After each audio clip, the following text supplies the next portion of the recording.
So it's 8 o'clock sharp, and let's begin our presentation. The topic for today that I have chosen, thanks to the ATM minds, is individuals in servant leadership. We have all heard about servant leadership in this agile world. I'm pretty sure everyone knows a bit more about this term, servant leadership. I would say it's the most used and abused term, and I'll sort of give reasons in the coming hour. So before we sort of begin, let me quickly try to cover what do we have today that I would like to cover. There are two parts to this presentation. One is essentially what is servant leadership, why servant leadership, and traits of servant leaders. So we need to know what servant leadership means to us before we can think how we as individuals can benefit from that. Because there is a lot of talk that goes in the office room corridors between colleagues, between two employees, talking about this term. And I have personally heard few people telling, what is this new term called as servant leadership? हमारा क्या होगा? हम तो ऐसे ही काम करते रहेंगे. So we do our work day to day. So what is this all terminology, whereas the things in the ground doesn't change? So through this webinar, I would like to not only share my experiences as a person who's working in this agile world, but also to elicit some of the responses, what you think they might be. So I'm having this session in a more of an interactive mode. So when we sort of get to that mode, I would encourage all of you to type out your responses through the chat. And at the same time, Davis, if you can just help me in sort of consolidating those questions so that we could take pauses in between the session to sort of answer some of those questions. Again, I'm a learner, so the next question is, who am I? Right? I've been blabbering for the past 3 minutes nonstop. My name is Vikram, and I have a corporate experience of nearly 15 years. I started off as an executive in one of the financial domain, a brokerage firms, back in the year 2003. And since then, I have essayed a lot of different roles in my corporate journey. A subject matter expert, a trainer, a process trainer, a business analyst, a project manager, and now I am helping IBM in their journey of the agile transformation. So that's my corporate experience. That's the corporate Vikram. But outside of it, as a person, I could term myself as an individual who's very curious. I have a lot of varied interests. My friends keep on telling me that I'm someone who can listen to a progressive trance music and MS Subbulakshmi. So that's how varied my interests are, not just in music but in other aspects as well. I firmly believe that there are many branches to knowledge, and I would love to explore them all. Physics, human behavior, philosophy, music, they interest me. They for me, they are purpose of life, at least my life.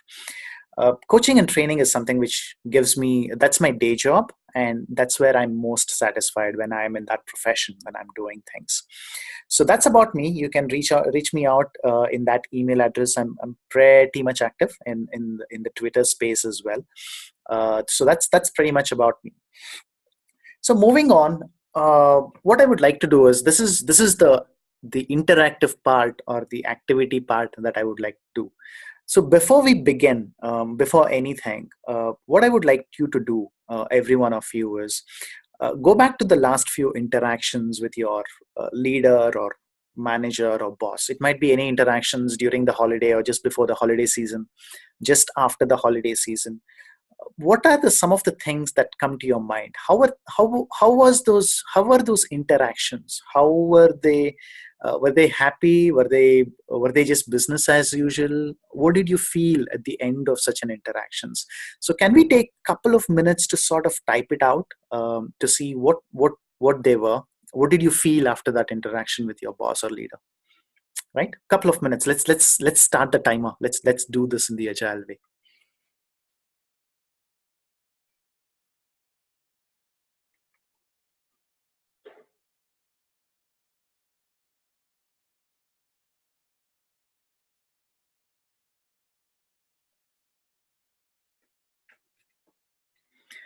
Davis, if you can just help me to consolidate those responses, and maybe you can just read it out if you can, or I can do it, but I will be out of the screen share. Okay, Sulabh is saying responsive. Okay, that's nice, Sulabh. What did you feel after that? What did you feel after responsive? What did it make you feel? Confident. That's good. That's good. Come on, one more minute. I can only find Sulabh. Heavy delegation, mostly one-sided. Order. Yeah, I know. What did it make you feel, Harsh? When they delegated something to you, how did it make you feel? Same thing for you as well, Poonam. How did it make you feel?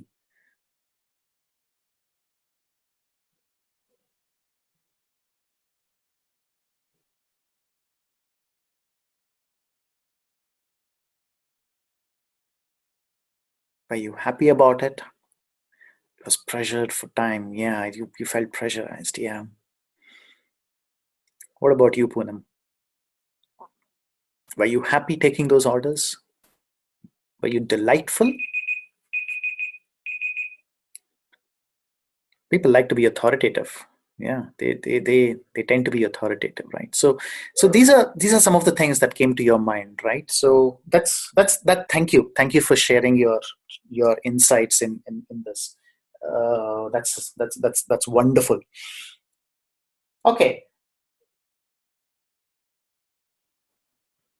so this exercise was not trying to chastise your leaders or chastise what sort of bosses we have, but it was a very simple exercise to show at a human level, or at a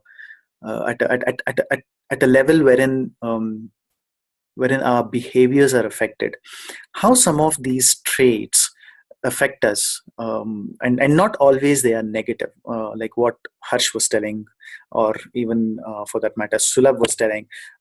Some of them can make you confident, but at a deep emotional level it does have its imprints, right? It has some of its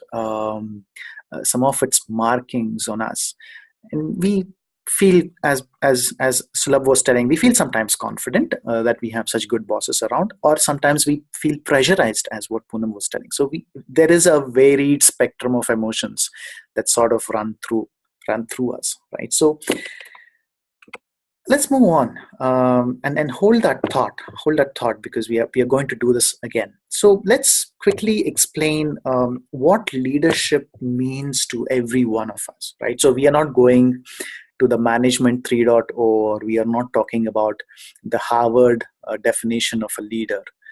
Let's step out and let's talk in a plain simple English terms. So what is leadership? Right, so leadership is nothing but it's an action of leading a group of people or an organization. That's very simple, right? So action of leading a group of people or an organization to where? The question comes to where, right? And the state of position of being a leader. So a leader, again, who is a person who leads or commands a group, organization, or country.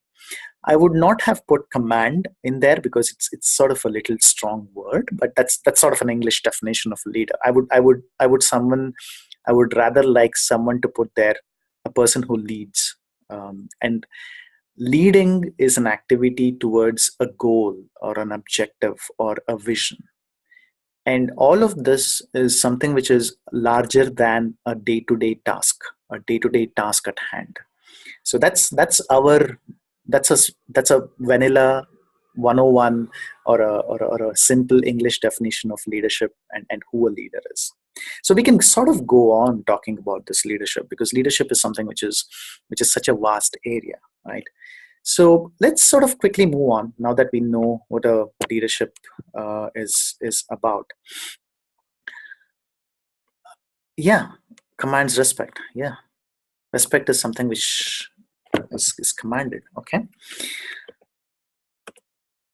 there are different leadership styles. Now, before we go on to a leadership style, there are different ways of leading people to towards this vision, or a goal or an objective.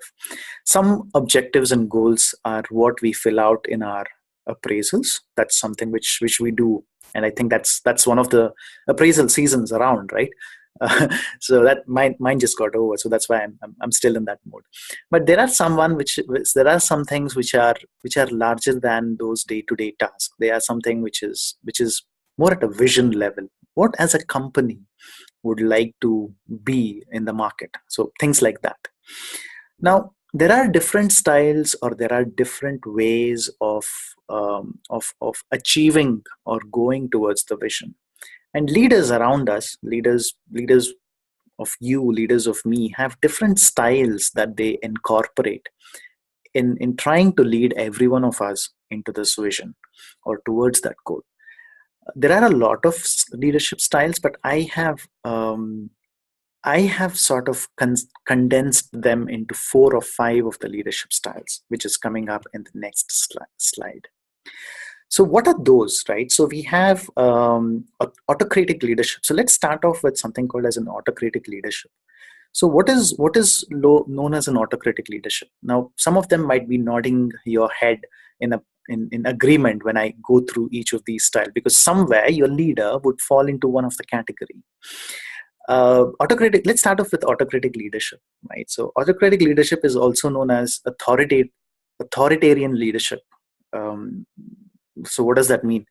It means that the individual, or the leader in this case, they control all the decisions on themselves. So they are the ones who take the shots. They are the ones who tell us what to do. And there is no input from the team members, because that's supposed to be against the rules, quote unquote. And how do they make these decisions? Is essentially based on their ideas and their judgments. So they are very heavily involved in their judgments and their ideas, and they rarely accept advice from the followers. So this is the trait of autocratic leader, or autocratic leadership style. Now, can someone tell me? Can someone type out to me in the chat who comes to your mind? Are there leaders in the past, in our history, or in our current scenario, as to who would likely are into who follow or who fall under this autocratic leadership?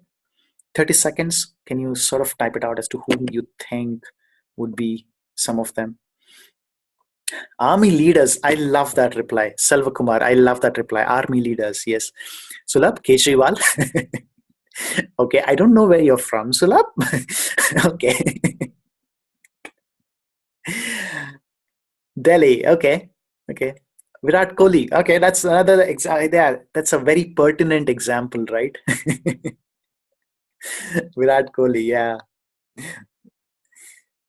I was so tempted to go back and look at the score right now. Right. So yeah, so we have that. So that is the trait of the autocratic leadership. Now we move on to the other end of the spectrum now. So from autocratic leadership to a paternalistic leadership. Yeah, they think they know more. Yeah, they know it all. They think they are superior to others, right? James. Yeah, Trump. Yeah. Yes, let's move on. So this is the next set of leadership style, which is we call it as a paternalistic leadership. So what is a paternalistic leadership? So we all have that, our little chachaji, little dadaji in our offices, who sort of have almost emotional bonding. Though they are leaders, they are very attached to their team members. They won't let go of them very easily. They always act like a senior head of the family, right? So they treat them as family members, and though it is a very good happy feeling, there is a very important downside to it. And can someone tell me what that downside might be? Because the leader in this case, they expect loyalty and trust from employees, telling that you better be with me, you better do this, and they expect obedience also. So what is a downside to it? Yeah, they do not give a free hand. Yeah, autocratic with love. Okay, that is also another one. Expectations and favorism. Yes, that's correct. And what would happen? God forbid you get a nice offer, you get a nice project somewhere else. Would you think the paternalistic leader will be will be okay to let you go? They won't let you off easily. Yeah, absolutely. They would, and this is my personal experience. Like they would try to manipulate you emotionally in a way that um, it becomes very difficult for you because they operate at an emotional level. So you're right, James, when they say that it is something which it's they won't let you off easily. They tend to hold you back, but they do it in a very subtle way. They are like, so I'm reminded of this kid who would not let go of their parents so easily when they want to do mind games. Yes. So let's move on. So that's paternalistic leadership. So that's more of a thing which they're like. So now you might be knowing one of the other styles what your leaders around you would do it. I remember I had one leader who was a heavily paternalistic leader. I had to be with him for 3 years in my company, and every time I tried to move away, I was feeling bad that I had to go and give the news to him. I don't know why. And then I realized when I was going through this that, oh, maybe this is the way he was as a leader. So let's move on to the next one, which is a participative leadership. So this participative leadership is something which is more of a it's more conducive, I can say, for a better working of the team. It invites the input from all the employees on all company decisions. If it is a large scale firm, let's read that as a team at a team level at least. They are well informed, the staff or the team members are well informed, and it goes by the democracy, it goes by the majority telling that if this good decision is good, you think, then we can go ahead and do it. So that's sort of a participative leadership that we come across. And again, it's an experience case by case basis. We can't really tag everyone under one single bucket, right? So because we are all humans and we do exhibit different characteristics at given times. Moving on, the next one is, yeah, but the still decision is made by one person. But I think the decision, James, I'm not sure whether it was for paternalistic or participative, but participative is essentially they will go by the group. At least that is my experience. They value the team decision more, and if it is something which is against the team, against their own decision, I think they will still go ahead and take it because I have worked under one. So I know it. But again, it's almost like agile. Yeah, you're right. It's almost like agile. You're true. So moving on, delegative leadership is another one, wherein it's sort of leaders are hands off. And I, frankly speaking, I haven't come across such a leader in my personal space, at least in my 15 years of experience. But there have been examples what people had given me that they are leaders like this. Type of leadership style where leaders are hands off. They want the team members to take the decisions, and the decisions are supported by the management. So it's sort of participative leadership. There is a leader's say, but in the delegative leadership, I think the delegation is paramount here. The last one is the agile leadership. It talks about the total empowerment, and this is where we come across the term called as servant leadership, which will face the crux of our next discussion. And then it's the most authentic kind of a leadership if it is done right. And there is a catch to it. If we need to be authentic leaders more than anything else, and that is what we are going to talk about in our next 40 odd minutes. So who is a servant leader, or what is a servant leadership then? Right. So yeah, I have yet to see a pure agile leadership in the industry. I have a little different opinion because the leader in whom I'm working with right now in my organization, I have learned a great deal of leadership from him. He's based out of UK, And yeah, there are, James, there are, I can vouch for that. So what is servant leadership then? So servant leadership is, it's nothing but a philosophy. And by philosophy, we are not talking about books, or we are not talking about something which is very heavy. By philosophy, it's a very simple set of practices that when it is done right, and when it is done with an intent, it enriches the lives of individuals. It builds better organizations, and ultimately it creates a more just and caring world. So one thing which struck me when I was typing this out is how much it lays emphasis on humans, how much it lays emphasis on individuals. We are not talking about goals, we are not talking about vision, we are not talking about anything that has to do with organizations. We are talking about humans here. And we are talking about something beyond organization. Organization is just one cog in the wheel. We are talking about individuals and the world at a whole, right? So it brings about a whole new dimension to our the way how we are operating currently, how different it can be. So that's servant leadership. Now again, let's go back to our little activity. When is the last time you have you have served someone, right? Whom you have helped someone whom any without anything in return, selflessly, and how did it make you feel?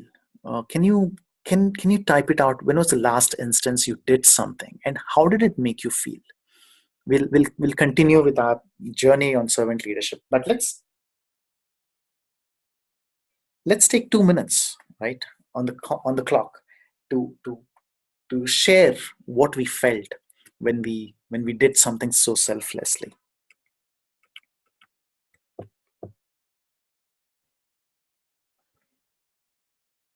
Family. So what did it make you feel? It made you feel complete, better human. Precisely. That's beautiful.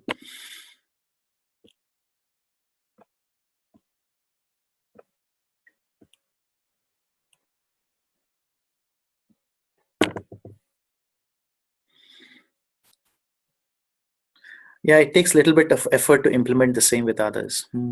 Okay.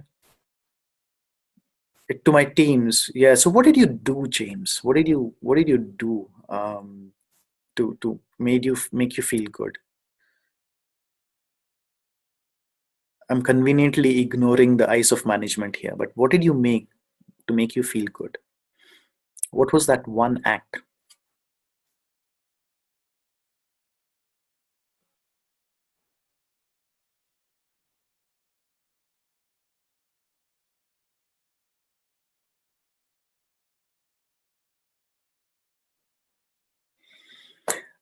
You feel satisfied that I was able to help the team to make progress. Okay, that was good, Anurag. Good. So we have some answers, right? So it and again it deals at a human level. Now, if we go back to all these, helping to get rid of small impediments like convincing managers to do something, or getting time for more delivery. Yeah, the delivery buffers. Okay, that's good. So it's something which came from you. So in I just so let's go back to this different leadership styles for a minute here. So when we go back to this different leadership styles, in all of these leadership styles, there is a different way to achieve a goal, right? So we covered that autocratic to an agile leadership, but there is something more to all this, and and that is what I want to emphasize. Leaders come in two flavors, and regardless of leadership styles, they either are self-serving or they are serving for others. It's as simple as it is. They are either self-serving or they are always serving others. Now, what do you mean by self-serving? When I say self-serving, there is always that little bit of an agenda that comes with their leadership style. There is always an agenda behind what they are doing or what they expect the teams are doing. There is always an element of what is in it for me. when we see leaders. So they are one of that particular kind. There is another one which we call it as serving for others. What do you mean by serving for others? They don't put their agendas first. They put the agendas of others, right? Others, what do you mean by others' agenda? Others' agenda is, in this case, might be a team agenda, an individual agenda, or even the organization agenda. They always put the other things first before them. And those are in at a broader sense, it's either they are self-serving or they are serving others. So those at a very broad level, teams are like that. So servant leadership. So when you did all this, if you realized it already, you have already exhibited an element of servant leadership in your behavior, because you have all put something before you. In James's example, he has put the team's issues or team's presence first than his. And it was something which Anurag told when he felt satisfied that he was able to make the team make progress. Or even helping out the family. You put the family, we do it so naturally when it comes to family. We always put the family first. And sometimes it makes us feel human, as Harsh was telling. It makes us feel complete. So we all have that servant leadership within us. And today it's just going over those and bringing them onto the surface.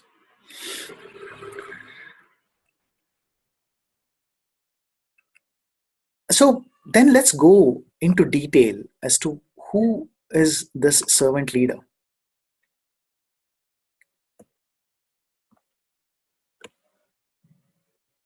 So a servant leader is a servant first. So I'm just reading out a verbatim of Robert Greenleaf, Servant as a Leader. And if you have not read that already, please do read it, because that's a fantastic essay, and it has a lot of light on explaining and detailing how a servant leader should be. So a servant leader is servant first, right? So it begins with a natural feeling that one wants to serve and to serve first. So when that happens, eventually that serving leads the way, or it aspires the way to lead. And that is the difference between who's a leader, who's a first. Because when there is a need for leading first and serving second, there is an unusual power games that comes into picture, that comes into mind.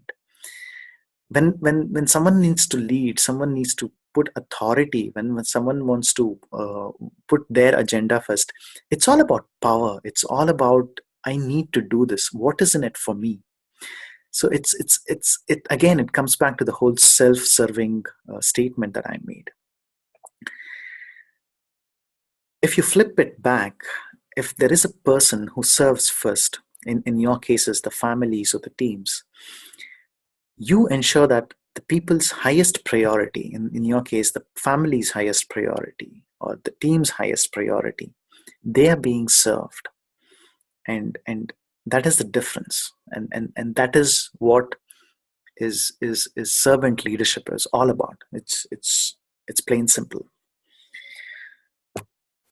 So let me take a pause to see if there are any questions before we move on to the next section.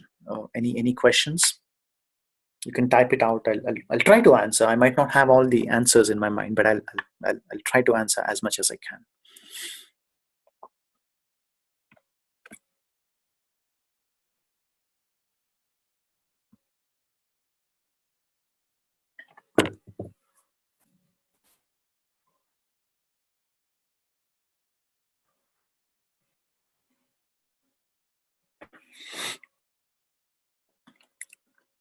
Okay, if nothing, let's move on. So individuals. So let's focus our attention a bit to the individuals. So how do individuals feel? How do we all feel when we have the self-serving leaders? Because most of the time we are.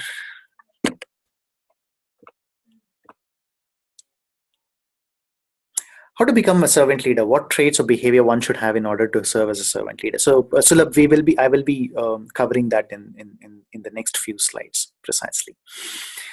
So, most of the time, in the current organization, we are too task oriented. We are fighting the fire. Thanks, Selva. That's a very inspirational quote. So most of the time, we as individuals are too task oriented, and we have a tunnel vision of our work. ये कब project चलेगा, ये project चलेगा या नहीं, ये delivery दे पाएंगे या नहीं, will we complete this sprint, will we complete this iteration, are we supposed to work for this activity, this user story or that user story. So we are too task oriented. But is that all we need to do?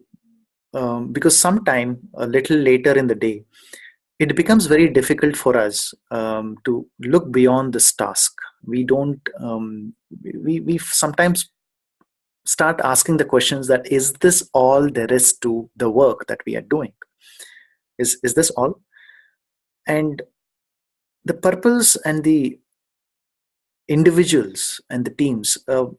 That seems to be questions, right? So what is the purpose for us? हम यहाँ पे क्यों हैं? हाँ, पैसे लेने के लिए हैं. We are here to earn money. That's fine. We get our bills paid, but money can only get you so far, because once your basic needs has been taken care of, what do you do next, right? So there should be a value that needs to be given for that. Yeah, the mindset does come from the management. Absolutely, leaders have a very, very big role to play in that. So we as individuals, we would be pumped up to know the value of our role and the work in an organization. So what do we need to know? What is the value that we are delivering to the organization? What is the purpose of us in this organization? Because monetary benefits can get you only so far in motivation. And frankly, if monetary benefits are the only way to get motivated, we would consistently get higher pay packages. We would be consistently happy. But when we go from a lower salary bracket to a higher salary bracket, it's only that many number of days that we are happy. उसके बाद कुछ ना कुछ रहता है, कहीं ना कहीं कुछ ना कुछ रहता है. So in behind of all this, there is this autonomy and purpose. And I'm not sure how many of you in the call have read or seen this TED talk by this gentleman named Daniel Pink. If you have not, then I would strongly recommend you to go and watch that. It's a fantastic way. It talks about intrinsic motivation. And there are three aspects to the intrinsic motivation. One is the autonomy, one is the purpose, and one is that particular mastery. So if you have all these three, then you will be intrinsically motivated. So autonomy and purpose is the most important factors for any individual for the value addition to the role or work. So you need to be autonomous, and you need to know your purpose. And self-serving leaders do more harm than good for the motivation eventually. And there is a reason behind it. When we talk about, just a second.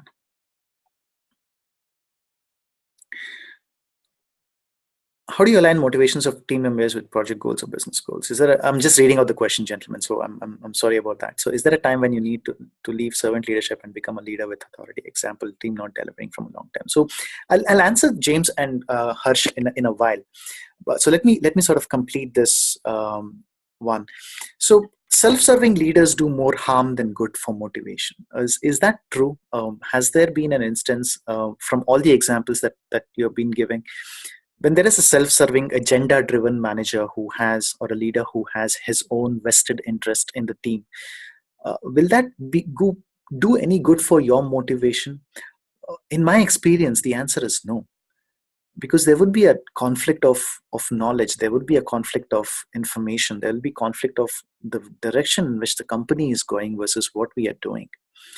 Because somewhere you would be working for one person for his or her own interests. And too many things in the past, too many times in the past, such a thing has happened.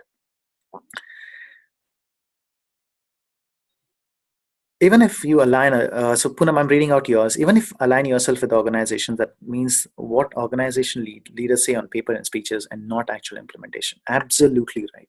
Absolutely right. So there is an element of putting the thoughts into actions. That's where we sometimes lack, right? So they need to have that in words, in their actions. So before we move on to the next slide, I would like to talk to you about servant leaders. In such a case, how do servant leaders help us? What is the importance of servant leaders in an environment like this? First and foremost, leaders have such a vantage point in the organization, that if you have seen, in the olden days, I can give an example of a person who was sitting atop of a high mast on the ship. Right, if you have seen the movie Titanic, there would be a guy who was seeing in the binoculars atop the Titanic, and then he yelled at someone, telling that, there is an iceberg that is about to hit the ship, or ship hitting the iceberg. Um, so leaders are someone like that, who are in such a position that they know where the ship is heading. In this case, the the organization itself, so that they know the way where the ship is heading towards the goal or the vision. And they not only stay at the top, but they come down and they look at the team members, and then they look at what the team members are doing and how they are doing it. And how do they do it? They are going to help themselves align with each individual, the organization vision. So each and every member who is in that ship exactly knows which direction the ship is heading. And in this case, a leader goes all out to make sure the people who are working on the ground, the team members, the individuals, they are aligned to the organization vision in which they are going. So imagine a time in the past, or imagine a time where an organization wants to do something, but the team members have no clue what the organization wants. We talk about town halls, we talk about leadership visits. How many times in the past have we been clueless when someone else asks us, what is your company into? What is the direction? What is the vision? There is a mismatch on where the organization is headed versus where we are as individuals, try to see, align ourselves towards that. And that is where servant leaders play a very important role. They help, and that is, if I break that servant leadership down into two words, servant and leader, they exhibit two characters. One character is a leadership character. They lead the people towards that particular organization vision. And they do it over and over again, telling the team members what needs to be done. And when the team members are aligned, they bring the second aspect of the thing, which is called as serving. They go all out. That is where the whole terminology comes, right? They wash the clothes, they bring the coffee, they chop the wood, they even wash the coffee cups. That is the serving part of it. But what do they serve? Whom do they serve? They serve the individuals who are realizing their team vision, who are realizing their organization vision. And when they do that, when they organize the team members, when they align the team members towards that company's vision, wonderful things happen. Someone told about innovation happens at FedEx and Google. because they know they have aligned themselves to help with their vision and mission, and they are the ones who steer the ship. They tell how to go, where to go, and as servants they serve the teams in realizing their team vision. And they are humans like us. The servant leaders are so humans like us. So, but what they have done is they have some key traits that they exhibit when they are working with the teams, and those are the key traits that I was mentioning that I'm going to cover. And some of the key traits are these. But before we go in there, once that happens, team members will start realizing the purpose and the autonomy in the work. They help the individuals to find that autonomy and purpose. And when that autonomy and purpose of the team member is realized, wonderful things start to happen. So what are some of these key traits the servant leader should have? The first and foremost thing is listening. How many how many of them, if you take a clock, a stopwatch, and go and stand in front of your leader, and then after all the conversation is completed, think how many times did the manager talk and how many times did I talk? What is the ratio, gentlemen and lady? Can you please remove the red lines? I'm not sure how that red lines came about. Let me sort of remove that. How do I do it? Eraser.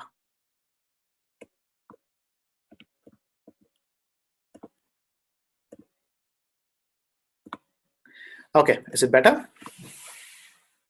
Okay.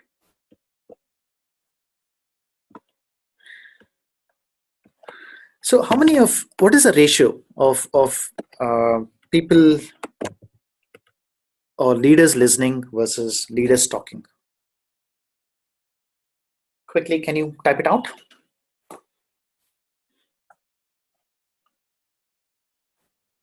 $10 of you talking, 50 minutes of in a 30-minute conversation with your leader.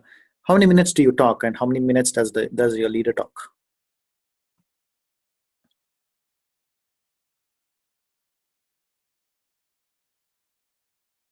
80% of the time. 80% leaders speaking. Absolutely.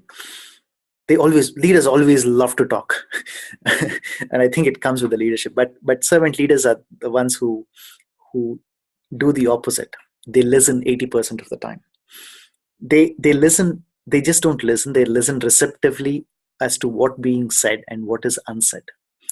And it also encompasses hearing one's own inner voice, right? So you listen and you couple it with periods of reflection, and it helps into the growth and well-being of servant leader and that of all the team.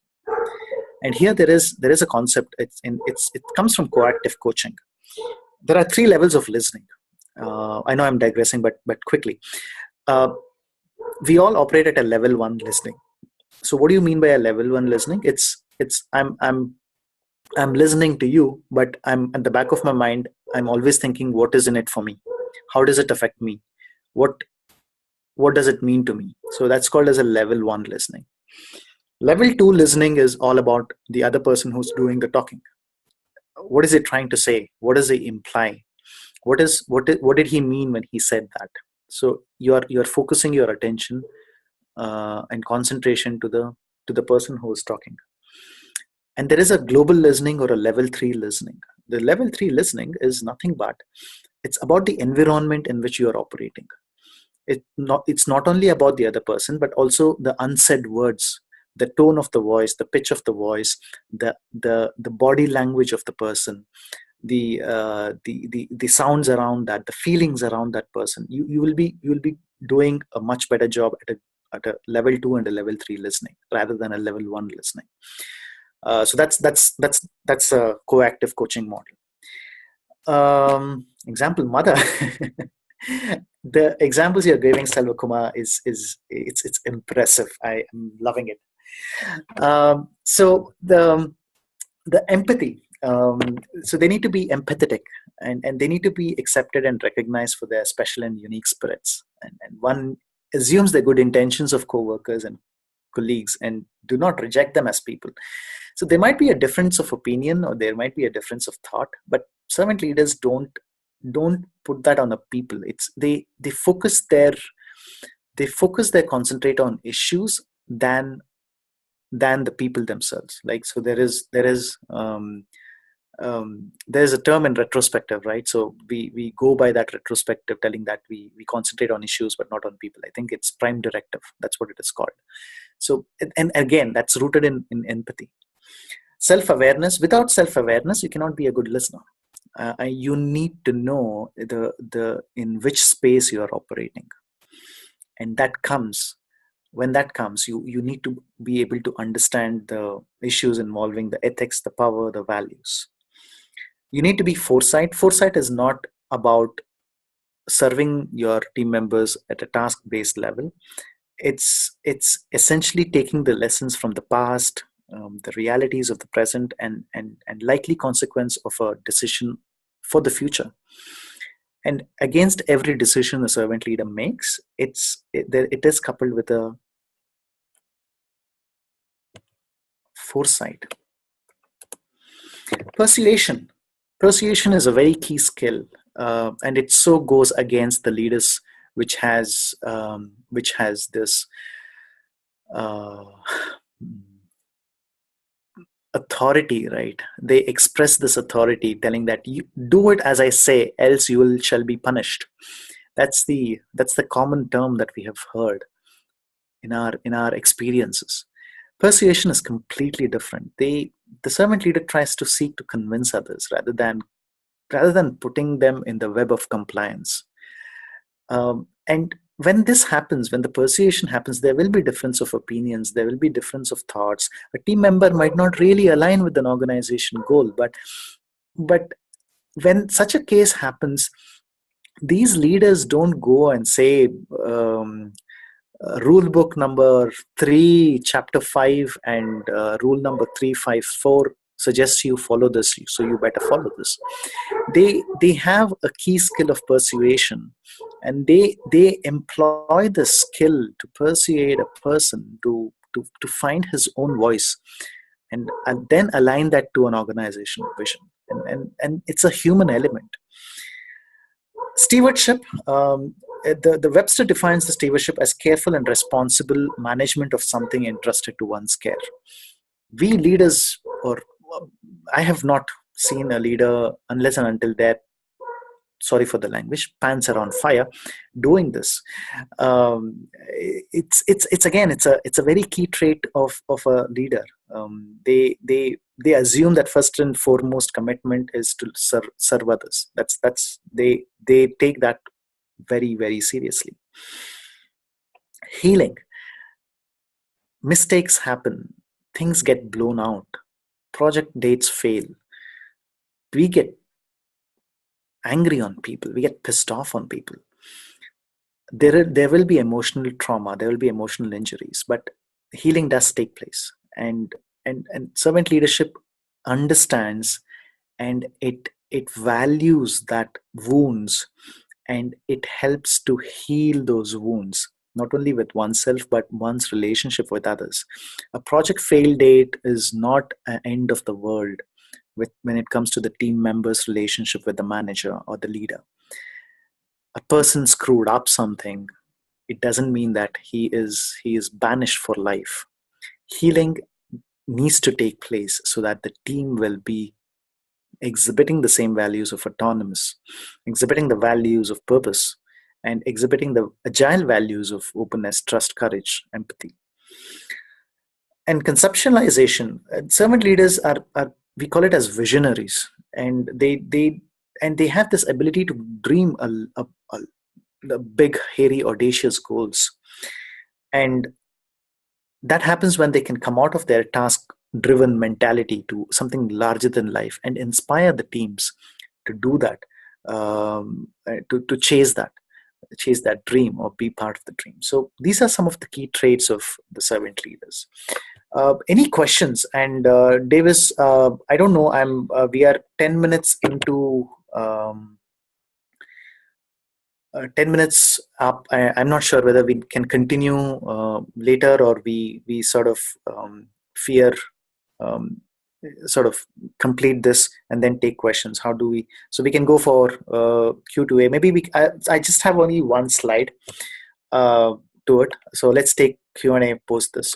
So what happens as an individual, right? So let's sort of switch back our aim at individuals now. So what happens now? Suppose you are in a team, organization has realized that servant leaders are the need of the day, and there is a servant leader who comes to your team. So what do you feel at the first? So at first we may be lost for direction at a day-to-day task level, right? So we will be clueless, right? So we are so used to the old leadership style, and there is a respect out of fear with our current leaders, at least some of the leaders, and we don't have that anymore. So we are lost, and we may not take them seriously. We will be like, who is this? And allegiance towards the leader himself might be absent, so we might not listen to them in the beginning. But eventually, in such an environment, as the leader realizes our purpose, realizes and unearths the autonomy in us, we will see that the day-to-day task level leadership direction will give a way to a sense of autonomy. All of a sudden, we are all powerful, we are empowered. We will start to take our own decisions. And how do we take those decisions? We will know what to do, and we will take shots at how to do. Right? So if this is what we need to do, okay, fine, we have aligned ourselves to this vision. We will know how to do this, and this is the autonomy that I was talking about. And there will be this sense of psychological safe environment around individuals. So I'm not using the team here, it's around the individuals. It will be at an individual level, so there will be the psychological safe environment. So what will then happen? The purpose and the intent of work will be more visible. So there will be a sense of purpose in our work, and the value we deliver to that work will be more when such a leader would come in. Moving on, the next would be, once this intrinsic motivation is established, we will closely begin to observe our own servant leader, not for their day-to-day task, but for something more. We will start emulating them. We will start emulating the same traits of the leaders due to the proximity that we have towards, because there will be a human connection that will be established. And team members will become more empathetic to each other. That's something which is more of my own personal experience. That does happen. And then we will start to begin ask questions on purpose and the intent of our professional life. So now the purpose is not at an organizational level. We start questioning our own purpose towards the higher goals of our own life. I might not be a developer anymore because I'll start questioning the purpose of my developer journey. I might end up doing something more because it happened to me. I was a hardcore project manager 3-4 years back, and now I'm an agile coach, evangelizing servant leadership. And how did it happen? Because there was one gentleman who came by and who exhibited this traits to me. And when such a thing happens, when we are faced with larger questions of life, it would be the same servant leaders who will give us the support on finding these answers, because remember, they are still here to serve you. When that happens at an organizational level, these are the three things that happen. We'll find the purpose of work, we'll find the psychological safe environment, and we can contribute to the growth story. That's good. But in life, we will start seeking purpose of life. We will begin emulating the leadership traits. We will begin to serve others to realize their growth, and we will become a servant leader themselves. I will end this presentation with this quote, what Robert Greenleaf has given. The best test and the difficult to administer is, do those who serve grow as persons? Do they, while being served, become healthier, wiser, freer, more autonomous, more likely themselves to become servants? And what is the effect on the least privileged on society? Will they benefit, or at least not be further deprived? That is the ultimate test to see, as servant leaders, are we successful in our journey? With that, I'll close this presentation, and in the remainder of time, if there's any questions, you can type it out.